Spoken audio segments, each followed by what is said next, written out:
What do you want me to do for you? That was the question Jesus asked the blind man Bartimaeus in the readings today. And it is also a question for us, not just individually, but also as a nation. Jesus is asking us, what do you want me to do for you? Bartimaeus, for his part, knew the pitiable condition he was in. He knew he was blind, but he wanted to see. So much so that he would not let anyone turn him away from his purpose. Neither ridicule, the crowds who blocked his way, or those who tried to silence him could deter him from the healing he so desperately sought. And in this, Bartimaeus is to be greatly envied. He was blind, yes, but then again, he knew he was blind. He also knew that Jesus could cure him, and he was determined to do whatever it took to get to Jesus.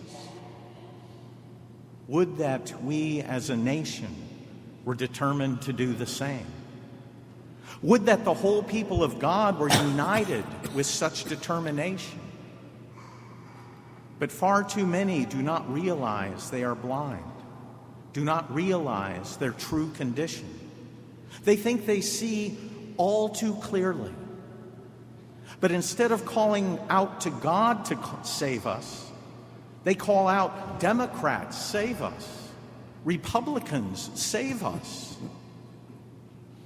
But neither politicians, political parties, economic systems, labor unions, or any other purely human enterprise will give us the freedom, peace, and salvation we seek.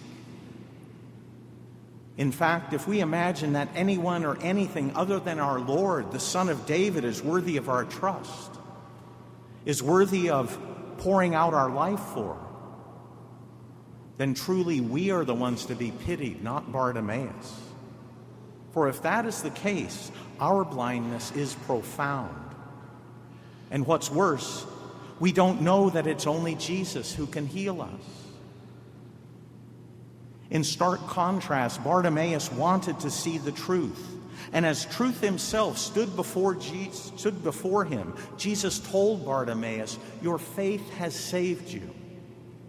Not the scribes, not the Pharisees, not wealth, power, or prestige, or anything or anyone else. Faith in our Lord Jesus Christ saved Bartimaeus. So too for you and me. But it would be a mistake to think that I'm advocating that we withdraw from the world, attend Mass every week, and hope for the best. For that is not what our faith that saves us teaches. If we are going to follow Jesus on the way as Bartimaeus did, then we must engage the world. We must proclaim, live out, and vote our faith, despite the rebukes of the crowd. Despite the world trying to silence us by asserting that our faith has no place in the public square, despite the government trying to relegate our faith to a mere private possession, despite their assertions that the Christian faith and morals are not fit to guide public policy, not fit to determine who should hold public office. The Catechism of the Catholic Church in paragraph 2239 plainly states that it is our duty as Catholics to fulfill our role in the political community. We are to engage and transform our pagan society, not ignore it, not tolerate it. But just as important, we are not to be transformed by it. We are to baptize our culture, not let our culture turn us into pagans. And of all the grave choices we face in our day, and there are many, the principal ones are not who will be in the White House, not which party will control Congress, as important as those issues are. No, the most important issues we face in this election are what Pope Benedict XVI called the non-negotiables. First, the protection of life in all its stages. Second, the restoration of marriage between one man and one woman. And third, the protection of our religious freedom. The warning St. John Paul II proclaimed has come about in our lifetime. Our culture has become a culture of death before our very eyes. Even so, the questions we must ask remain the same. Who will best protect and defend life? Who will defend marriage? Who will protect and defend religious freedom?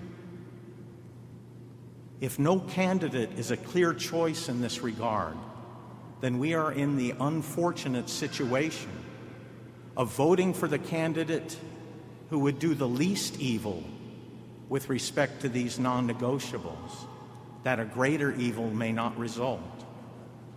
And if in our judgment there is no substantive difference in the evil of any of the candidates, what they would do, it is licit to abstain from voting for that particular office. But let's consider these non-negotiables a bit further, for the consequence of ignoring them are grave. When we as a society turn on the vulnerable like the unborn, the elderly, or those suffering from terminal illnesses and deliberately kill them, when we experiment on unborn children, treating them not as humans, but as lab rats, as we are doing every day in this society, then not only are we sinning grievously, not only are we committing horrific evils, but we are also demonstrating how truly blind we are. And we are indeed to be pitied, for the longer this goes on, the less human we become. We are so blind as a society that we've forgotten that only boys can be daddies and only girls can be mommies. We have forgotten that the primary end and blessing of marriage is children. And having forgotten that, it is quite predictable that we now treat pregnancy as a disease. And many see children as burdens, or at best optional, rather than what they truly are, precious gifts from God. But just ask any couple who wants a child and cannot conceive, and they will tell you from the depths of their longing and suffering how blessed those of us are who are parents.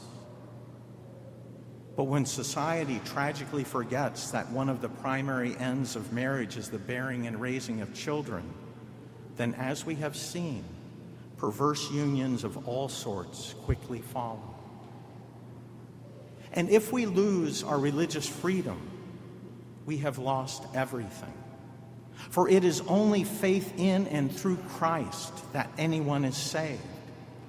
And it wasn't that many years ago that the federal government, along with its many assaults on religious freedom, tried to force virtually every employer to offer so-called reproductive services in their health care plan.